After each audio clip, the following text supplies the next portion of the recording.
This is the new Toyota Land Cruiser L250, and in this video I'm going to find out exactly how tough it is. Whoa, whoa, oh, come on! I'm going to use it to bully the assistant to the chief engineer.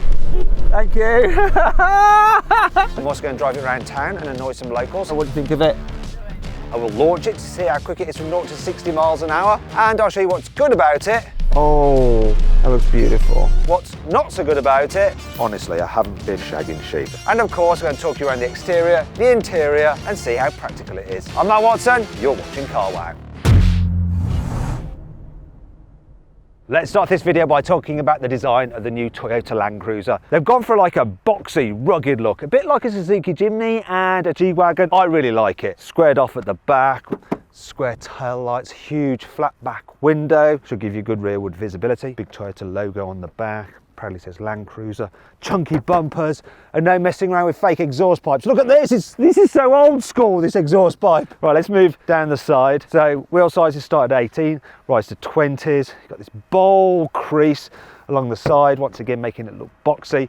Huge windows, should give a good view out. Tough roof bars, running boards, two-tone handles. We've got massive chunky squared off door mirrors. Very utilitarian, but in a cool way. Love the front of it. Like the design of the grille, once again with the Toyota logo. Just like classic Land Cruisers. Cool LED lights. Yeah, I like it a lot. Big flat bonnet as well. Seems like a tough car. Toyota hasn't confirmed the pricing just yet, but I reckon it's going to start from about 55 to 60,000 pounds. Is it worth it? Here on the inside, it's got quite a cool chunky dash design. Squidgy materials on the top, soft leatherette here. The things do get a little bit scratchy and cheap there, though these areas are padded so that when you're off-roading you don't bash your knees on them. Now some of the materials down here do get a little bit cheaper feeling, and lower down here on the door bins.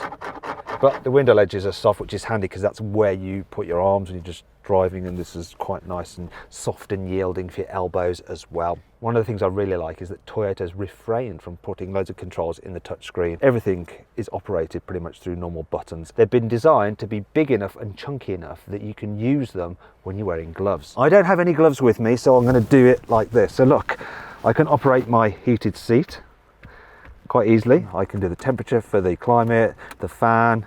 I can turn the mode select there, no problem. I can operate the high and low range gearbox selector there. I can turn the audio knob there.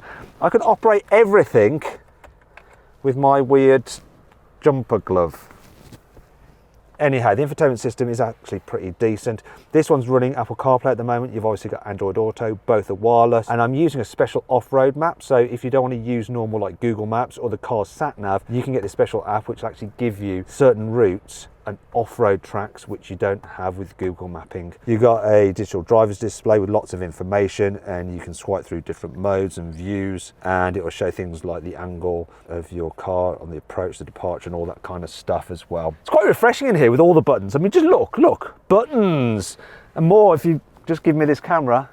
You can see there, look, buttons. And let me show you this, a huge rear view mirror. Hello, hi. Very, very handy. Driving position is good as well. So this one's got electric seats, and you have an electrically operated steering column, which seems very, very premium. The leather that you get in this particular car doesn't feel quite so expensive though, but it's all right. But the seats themselves, nice and comfortable. In terms of practicality, the door bins are an all right size. And there's like the front part, the rear part there as well. Some storage under here. And if you listen to this, cool box. I'll just turn that off because it makes a bit of a racket. You've got cup holders there, wireless charging there, and they're not scrimping on the USB connectivity there. Look, 1, 2, 3, and you got HDMI. See what's in here. It's glove box, it's packed full. Let's take everything out of it, see what we've got in here. Oh, fire extinguisher. So there's not much room in there because of that fire extinguisher. Now let's just check out the huge sun visor, which is handy.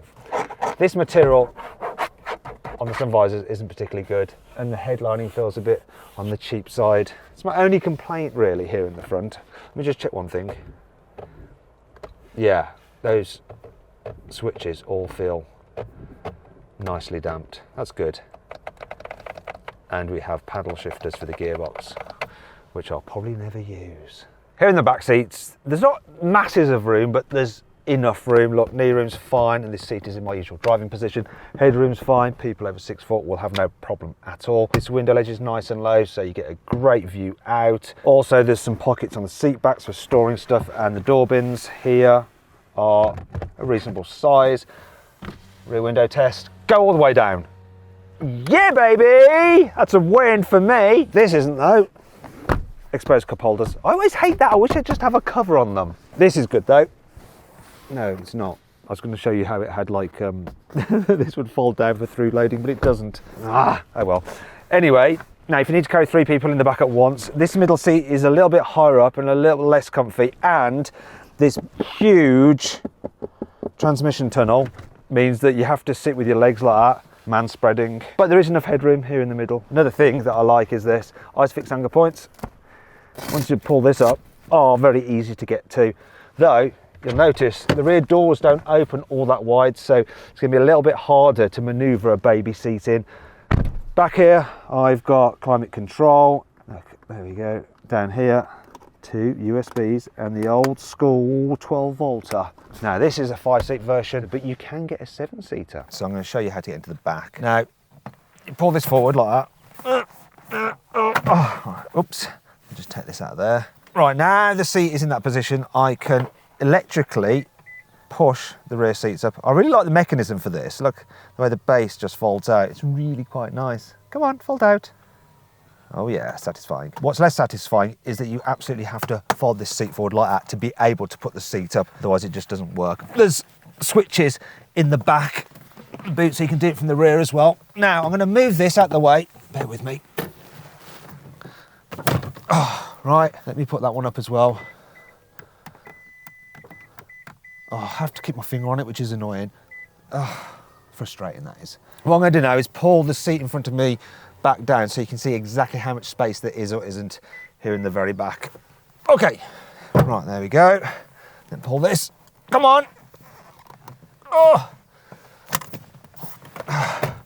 Right, and whoever's sitting there is going to want to recline it a bit. So this is okay-ish for knee room. The problem is I'm sitting rather close to the floor. There's no under thigh support. It's a little bit like I'm in a stress position. Might be a bit better if I'm going to have to move over here to do this. There we go. And go back. Headroom's a little on the tight side, but it is doable back here. I don't think it's completely terrible. You've got some decent sized rear windows as well. And what else we've got here? I can move, there is a button here that suggests that I'm able to move the seat forward and backwards. What does it do? Oh, hello. Oh, hello. What? I'm learning as I go. This one doesn't work. This one works. That's weird. If it works on both sides, I'd say that this is quite a cool feature. I think it's all right here in the back, and look, I've got some USB-Cs just there. Not bad. The boot capacity of this new Toyota Land Cruiser is 408 litres, which doesn't sound that big. And I'm not sure about that number, because when you look at it, it seems way bigger than that. Maybe that's for the 7-seater version with the 7 seats in place. I don't know, because this looks like a huge usable boot space. What's a bit annoying is this, so when you're like loading things in and out, you end up like bashing your leg on there, but other than that, it's quite easy to slide things in and out. Obviously, we've got all our kit in here right now. I want to show you under here. There's not much, just a few little areas there. And you can see that this is designed to be available as a 7-seater because you've got cup holders back here and USB-Cs there, but we just don't have the rearmost seats in this particular car. What we do have is a 220 volt, 100 watt accessory plug. If you want to fold down these rear seats, you have to lean in, it's quite a way, and then do this, come on. Friggin', I'm just going to have to walk around. Come on. Oh, there's another lever just down here, which I can operate it with. There we go. Oh, this is frustrating. Bear with me. And there you go. And it's sort of old school tumbling middle seats, and I just hurt my hand doing that. Ow. And that brings me on to 5 annoying things about this new Land Cruiser. There's a little gap between the wheel arch and the door panel there. Can you see that? It means if you go driving through some muddy puddles, that spray can enter that gap and it ends up on this bit of trim. And then if you're just dealing with something inside the car like that, you're going to end up leaning against it and getting dirt all over your trousers. How do I know? That's how I know. Honestly, I haven't been out in the fields just shagging sheep. That's not why that mess is there. I haven't been shagging sheep. You can get this car with an optional panoramic glass roof, which is good. However, I don't seem to be able to just open the blind without opening the roof. I'm going to press this to open the blind, and it opens the roof. Why are you opening the roof? It's great that it opens, but now if I just want the roof shut with the blind back, then I have to do, no, it's not that button. Is it this one? There we go, that'll put that back. Okay, and then to shut the blind, that's the blind button, but it's not. I don't know what's going on. That seems like the wrong button. Now I'm shutting the blind with that one. It's all a bit confusing. Now this could be because this is a prototype car, so they haven't fully like set it up. I don't know. I hope so. It's a bit annoying, isn't it? Look, so if I press that one, does that just open the blind? See, that one says it's going to open the roof, but this one opens the blind. Okay, it's definitely because it's a prototype. Other than that, I do like the features of having this nice big glass roof which you can open. I don't know what it is with Toyota and the fact that they don't like to have automatically unlocking fuel covers. Look, door's open, so why can't I open that? No, you have to go in here, pull this thing there, and then we're good. Yay. The heated seats on this car don't get very warm. For instance, maximum 3 bars is essentially 1 bar on pretty much any other car. The low cover is nice and easy to remove. Problem is, there's no storage for it underneath the false floor. Look, won't fit in there. So that means... Oh no! Thankfully, this car has plenty of cool features to help make up for all this. The rear window opens separately to the tailgate. Now you might think that like on other vehicles, there's a little button that you press behind here, but there's not. The button is actually here to open it. And you might think that's a bit silly, isn't it? But it's not. You see, on many other cars, as they get older, that button actually goes because water gets in there, connection breaks. And if you have the button in there, you have to remove this whole assembly to get to it. Believe me, I've got an old Porsche Cayenne. That was a problem. Took ages to do. It was quite an expensive fix. It means that if that button breaks, you just have to remove that bit. Much, much easier. And it's really handy, look. You can just chuck stuff in then.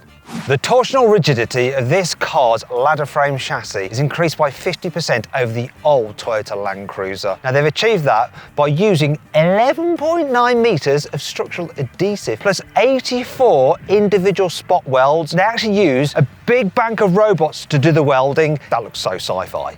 You've got a proper spare wheel and it's slung underneath the car rather than inside the boot so that it doesn't eat into interior space.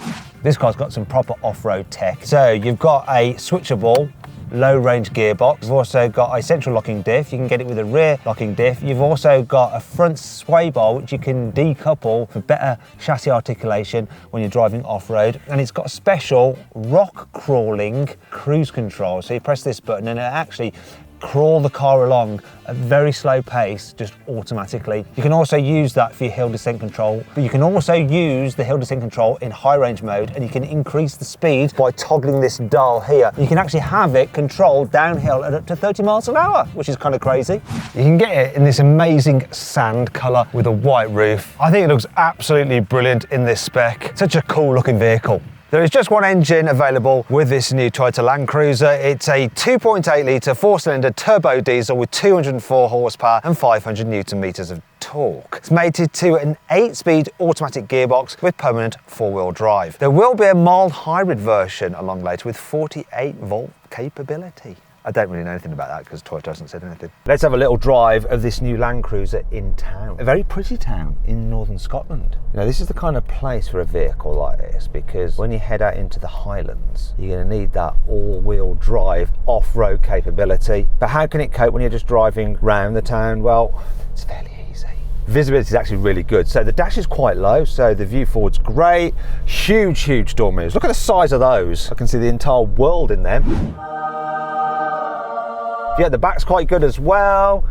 The window line, that is quite low. One thing I just need to check out though is the turning circle. So interestingly, the turning circle on this is 12.8 meters, which is slightly bigger than it was on the old Prado. So can I make it round? I'm annoying people already. There's not many folk about and already they're impatient and I'm having to go up the curb. Now it's still a better turning circle than a Land Rover Defender, but it's not quite as good as a Jeep Wrangler. That is one of the great things though about having a capable off-roader like this. Sort of broke a few rules by mounting the curb and I'd have failed my driving test, but you can get round. Actually, this steering is really nice and light because for the first time ever, the Land Cruiser has electric power steering. So people might complain that electric power steering systems do not have as much feel, but it doesn't matter in a 4x4. There's something else I want to experience as well. See, when you're going slowly, you get the surround view cameras up, which is really handy when you're navigating through tight spaces. You don't want to scuff your bodywork on things. Look, it's going to keep me safe. It's actually really good, and I can see underneath it as well exactly where my wheels are going. That is obviously more useful off-roading, but it does still have a benefit here in town. I've got a feeling this is one way, but let's just dodge the bus.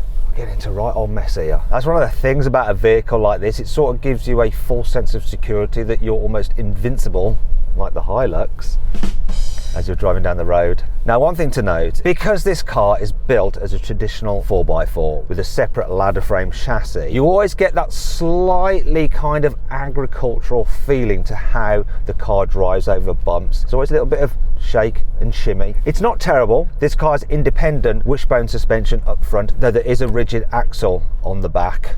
Let's have a look and find out what some of the locals think of this car. Hello. Hello. You're right. Yeah, I'm good, thank you. I've got a new car, it's a new Toyota. What do you think of it? It's lovely. You see a lot of Land Rovers around here. What do you think of this compared to a Land Rover? I've no idea. You've no idea? It looks smashing. It'd be good for what you're doing today. Yeah. I mean, that's practical enough, but this, honestly. Well, this is great. All right, bye-bye. Just randomly bother people. Like I was saying, when you compare this to something like an SUV, such as a BMW X5, it just doesn't feel as comfortable as you go down the road. And it doesn't feel as comfortable as a Land Rover Defender, which doesn't have an old school ladder frame chassis, it has a monocoque. But overall, you know, this is still comfortable enough, and we'll see exactly just how capable it is off-road in a minute. I do like the way that just pops up whenever you start slowing down. See how close I can get to them, freak them out. Ah, it auto braked because it thought I was going to crash. It's got all the safety systems. There's so many Land Rovers around here. This is the kind of place that people have four-wheel drive vehicles absolutely everywhere, be it old ones or slightly more modern ones which seem to be slammed. Oh dear, maybe the air suspension's failed. That's one thing about the Toyota Land Cruiser. It does have a better reputation for being able to not only get you out into the wilderness, but also bring you back. Oh look, a Suzuki Jimny. We're heading off into the Highlands now. I mean, look at these views, absolutely beautiful. This is the River Dee. We'll see how this thing copes on slightly faster roads. Put my foot down. Plenty of torque from this engine actually, but it does still have a slightly agricultural feel to it. A bit grumbly. When you compare it to the smoother 6-cylinder diesel you can get in a Land Rover Defender, no, it's not as nice as the 6-cylinders you can get in the German SUVs as well. That's one of the problems you have with a 4-cylinder diesel, especially one with a slightly larger capacity. They can be a touch rattly. The new 8-speed automatic transmission is alright though. It kicks down pretty quickly, it's fairly responsive. The handling is actually pretty good. You know, it goes around corners all right. There's a bit of body lean, but it feels fairly together. It's definitely better than the Hilux that's in front of me. But you can hear that diesel, can't you? Listen. That's the only thing that's a bit annoying, because other than that, it feels comfortable in terms of the seat, the suspension's okay, just the occasional little, and there's not too much wind or road noise. I thought there'd be loads of wind noise from those massive door mirrors, but got the radar working, so it won't let me get too close to the car in front. We've got the lane keeping assist on there, it's on now. Don't know if it's going to be able to do this. No chance. Gotta say, this thing actually drives really nicely. I'm impressed. Oh, here we go. As the speed builds up, I'm getting a bit of wind noise just from around those big mirrors, but it's not too bad.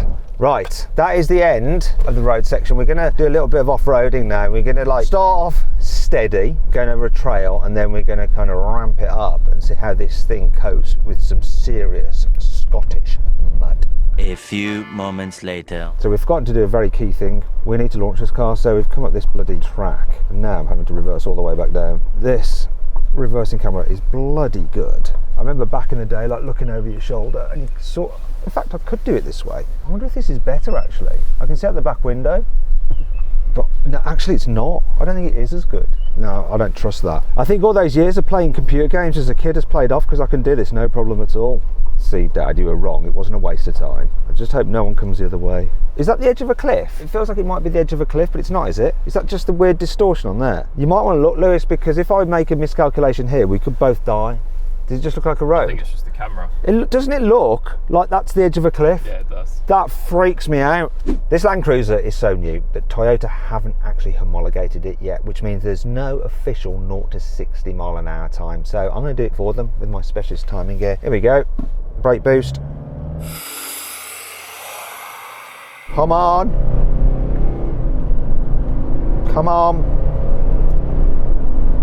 It's not quick. And there we go. 10.09 seconds. It's actually okay, that is, considering what this car is designed to do. Anyway, there you go, Toyota. No need to homologate it now. I've done the job for you. You're welcome. Now let's do a brake test from 60 miles an hour. Anything under 35 meters is good. 36 meters, damn. It's okay. I suppose it is a big, heavy truck. Right, we're heading back off-road again, and this feels like the perfect terrain to see what this vehicle's like. And you're sort of going to rally mode. Toyota are all about the rallying, aren't they? This is where you're happy you've got a Toyota, because you know it's tough enough to deal with some abuse. Oh wait. Whoa, whoa, whoa, whoa, whoa, whoa, whoa, whoa, whoa. No, no, no, we don't want you. Come on. We've got a special off-road sat-nav system. I think we still want to go straight on. There we go. No, just done with that. Don't go into a pillar. Done. Come on. No, what? Stop it. That's it. Yeah, so this app just can direct you on off-road tracks. It's just not the smoothest system in the world, as you can see. But this is fun going up here. The suspension's dealing with it really well, actually. Whoa, whoa, whoa. The mud was sort of dragging it across. Whoa. Oh! Now Toyota have 4 of these Land Cruisers for the international launch, and we've been told that we need to bring them back in one piece. So as you can see, I'm taking extra special care of this car. Wait! Can't see. Can see. Efficient windscreen wipers, that's what I like. Look, hardly any smearage. This is so much fun. This is the kind of off-roading I like. The slow crawly stuff can be a bit dull, but this is mega. Whoa! Whoa! Sorry, Lewis. Do you want to go? Oh, we're here. Classic. Sorry. Right, so we're now about to embark on a little bit more extreme off-roadiness. I'm just going to pull up, go into off-road mode, and I can select the different modes between dirt, sand, mud, deep snow. Yeah, let's go for dirt. Whack this into neutral. Pull it down. I'm now in low range 4-wheel drive. Then I'm going to lock my central differential, but I'm going to keep my rear locking diff in reserve. Let's go. Well, that's really handy. Now I'm in off-road mode, it's changed the view of that, so I can see down the side of the vehicle and right underneath the front of it as well. It's also showing my angles, ascent, descent, and lateral angle as well. Yeah. Oh! Hell.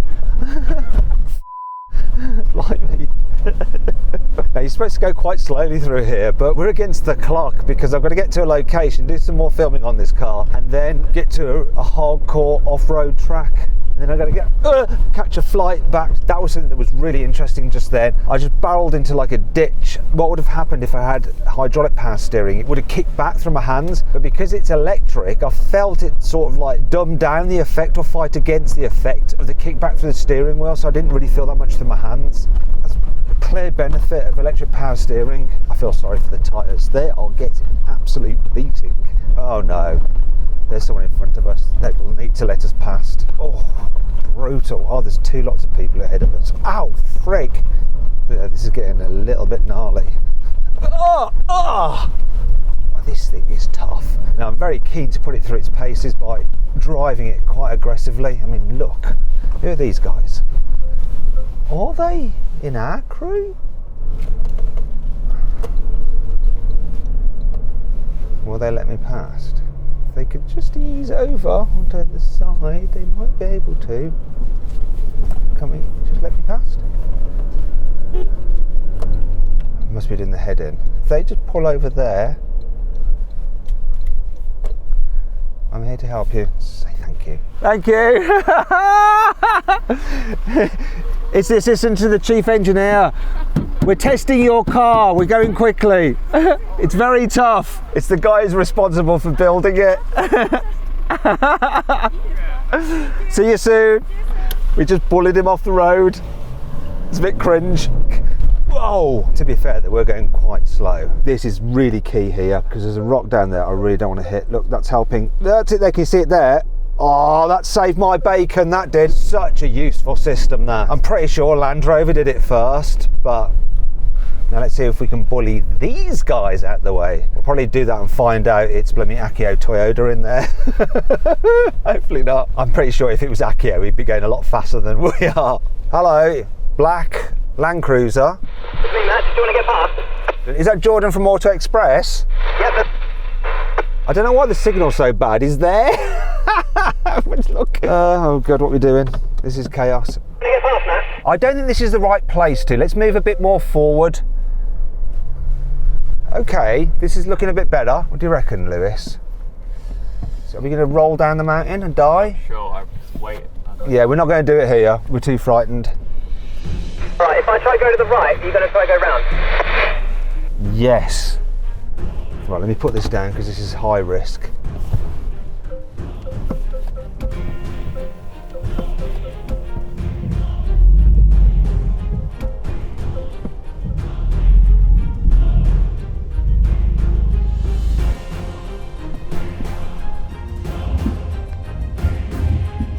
We've got this. Let's say thank you. Thank you. Sorry for bullying you off the road. We're just bullying the chief engineer off the road as well. Don't think we're very popular. You know what's going to happen? I'm going to end up breaking this and it's going to be a case of the hare and the tortoise. One thing we do have to be wary of is a puncture on the tyres because these rocks are sharp, and if you go quickly there is a risk that that could happen. Oh, look, classic. There's a good place just there. Look where we could have passed. Well, this is a bit of a... Oof. It's a technical term that in off-roading land. In off-roading parlance, the obstacle. Wow, this is a good bit. No problem. Hey, that's no problem, lad. How you feeling, Lewis? Are you alright? Right. Yeah. A bit shaken about a bit. That's jiggling about. Yeah, exactly. You can really feel it. It's going to make you want to go on a diet. Oh yeah. See, the Toyota Land Cruiser is good for your health. It focuses your mind on losing your flabby bits. Oh, this is proper, this is. Slow this bit down, I think. Blimey. I've made poor Lewis go outside in the rain. This is quite a sharp rock. Let's watch this. Oh, I'm tempted to just leave Lewis out there. No! God, please, no! No! Oh, I so wanted to do that. Notice a bit of a problem, the surround view cameras. Lewis? Yeah. Lewis? Yeah.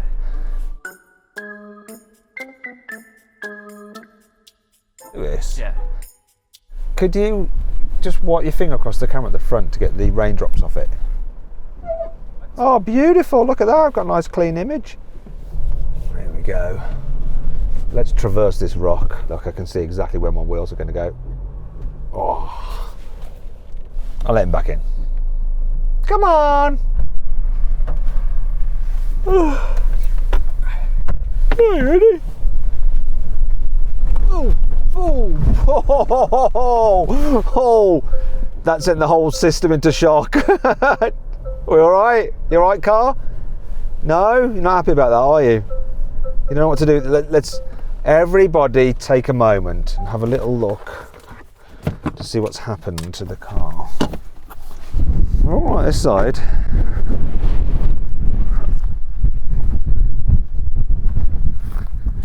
We're all right that side. I don't think I've got the right footwear for this. I haven't really planned this very well, have I? So for low, MTS. Let's go to the camera view, make sure it's all okay. Yeah. Touch that. There we go. Operator error. Wow. I mean, look at this. Gone from the forest to just this barren landscape. Right, we're doing the descent now. I want to try something. So this has got hill descent control. Then I change the speed using this. See if it'll crawl me down the hill. So this is high speed. Oh yeah, and that's low speed. Wow, that's really slow. That's enough of that, it's too slow. Do you want to try it? Have you driven on anything like this? Oh, I've never done it. I just know. Well, why don't you have a go? Okay. Well, that's reassuring. You can't even climb into the car, so I'm not sure about you driving it. Also, what's going on here? Why have you got your seat cooled? It's hot. I've got my coat on. It's hot. Have you got a sweaty arse or something? Maybe. Ow! Oh yeah, there's a camera there. Do you want me to move it? No, it's all right. I'm Sure. kind of with it now because I went near the camera and then I moved away from it. And you were going over a rock and I my head off there. That's one thing that is awfully close to your head where that is. Normally it's behind it. Ow! And again it's in the head. How do you cope with? Do you just sit forwards? Yeah, just got to try and stay still. It must be really good for your core. I haven't got one. You haven't got one. You're just like a big load of jelly. It's really funny. I cannot see what it says on your dials from here. It's almost got like some film on it. Like, so from here, I cannot see a thing. And I think that's great because I don't like it when I'm driving with Joe in the car. Because she'll always be looking over at the speedo and going, "Are you going too quick?" You're going quicker than me, mate. I'm not, trust me. It must feel terrifying when I'm driving there. So this is the river we're going to cross. Each vehicle is allotted one crossing. And shall I let Lewis cross the river? You can cross the river. Are you sure? Yeah. You got to get out and film it though. Not in these trainers, I'm not. Getting dirt all over your trousers. I think I've got the right footwear for this. Run, Lewis, run. I'm not sure he's going to get across with that as well as. I'm going to need my wellies to cross. Go get your wellies. Here we go. Oh, big moment there. It's going to drive through the river. I'm going to go so slow to extract the maximum amount of enjoyment. In fact, wait, let's get this on as well. Oh, that looks beautiful. Oh, wow. Oh, hello. In we go. Oh, frick, okay. It is a little bit deeper than I thought. Lewis would have got very wet. Oh, that was enjoyable. Brief, but enjoyable. A few moments later. Wow, we're absolutely ripping down here. I'm loving driving over this kind of stuff. It just feels wicked. Boink. So doing a little test now. How capable is this car when ripping through the forest? And can Lewis mount a camera while I'm doing this? Come on, Lewis. What's the matter with you? Such a professional. There we go, we're on. Oh wow, this thing is absolutely taking all this brutal punishment. It's insanely tough. I don't think that if I had a Land Rover I would be willing to push it like this, but because it's a Toyota, I'm not worried. That could be my downfall though. I'm trying to get to this off-road circuit which is like mud terrain, but I've also got to get a flight very soon, so we are really pushed for time. Hopefully we're not going to encounter the assistant chief engineer. He obviously has less faith in his trucks than I do. I'm just imagining I'm being chased by a militia. Does this feel quite fast down here? Yeah, it's pretty quick. Okay. This engine's torque curve is just in the right place that I'm sat pretty much at maximum torque in the rev range, you know, just after 2. Really pulls hard there, which is where you want it to be in a car like this. So while it might not be the most silky smooth or fastest diesel, it's definitely got enough punch. And the whole body and suspension is doing a really good job over all of this. So this truck has something called mogul control, which when you go through like uneven surfaces like bumps and stuff, it sort of just like levels it off. Right. You're at a fork in the road. Do you take the right fork or do you take the left fork? Right. Bit of a hairpin chicane thing here. Right. Once again, you're at a fork in the road. Should you follow the right path or the left path? I think my destiny's once again down the right path. This is narrow. Oh, so perfect. Well timed. Why have you gone away? Come back, come back, come back.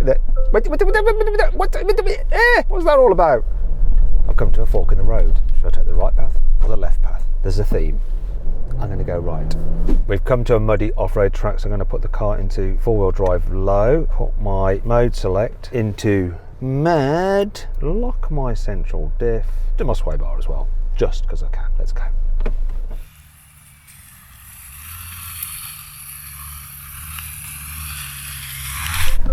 Blimey.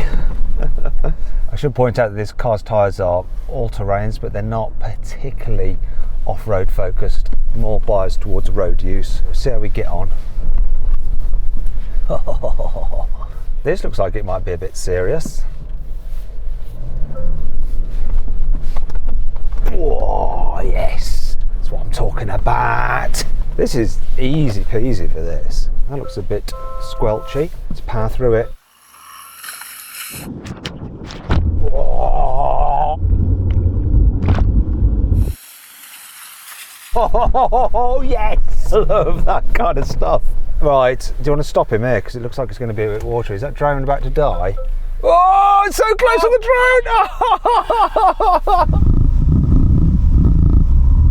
drone! Just power through this bit. Get the momentum up. Oh, this is mega. Oh, I'm going to regret this because I've slowed down behind the other truck. Oh no, it just hauls itself up quite easily.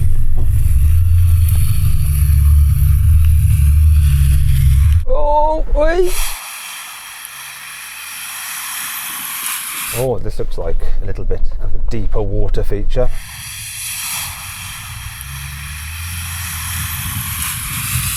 Whoa, whoa, whoa, come on!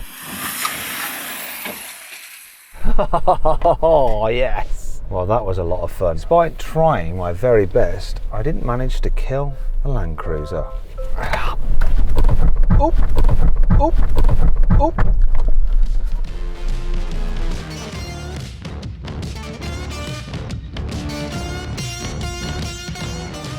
So then, what's my final verdict on the new Toyota Land Cruiser? Should you avoid it? Should you consider it? Should you shortlist it? Or should you just go right ahead and buy it? Well, I reckon you should shortlist it. It's an absolutely brilliant, capable, proper off-roader, but you've got to ask yourself whether you really need that kind of functionality. Because while it is quite luxurious, a normal, more traditional SUV does offer superior levels of comfort.